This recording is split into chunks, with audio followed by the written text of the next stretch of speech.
Ես նորից էլի կկրկնվեմ, բայց քանի որ շատ կարևոր հարց են քննարկում, պարոն Խաչատրյան, մենք խնդիր ունենք հասկանալու, թե որքան Լեռնային Ղարաբաղից, Արցախից բռնի տեղահանված մեր քաղաքացիներ չեն ստացել բնակարան, այսինքն այդ հավաստագիրը չեն ստացել,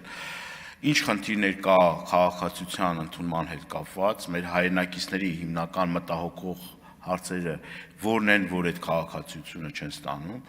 եւ այս ծրագիրը այնպես իրականացնենք, որ դուրսը մնացող որևէ մեր հայրենակից չմնա։ Այսօր կան խնդիրներ, ամեն օր մենք նամակներ ենք ստանում, որ մեր հայրենակիցները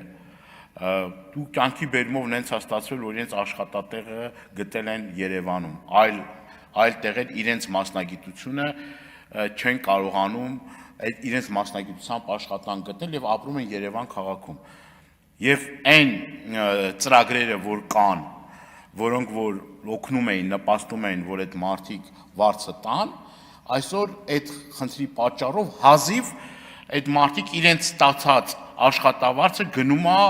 բնակարանային վարձի։ Հիմա այստեղ շատ խնդիրներ կան, մենք 2 րոպեվա ընթացքում չենք կարող քննարկել, բայց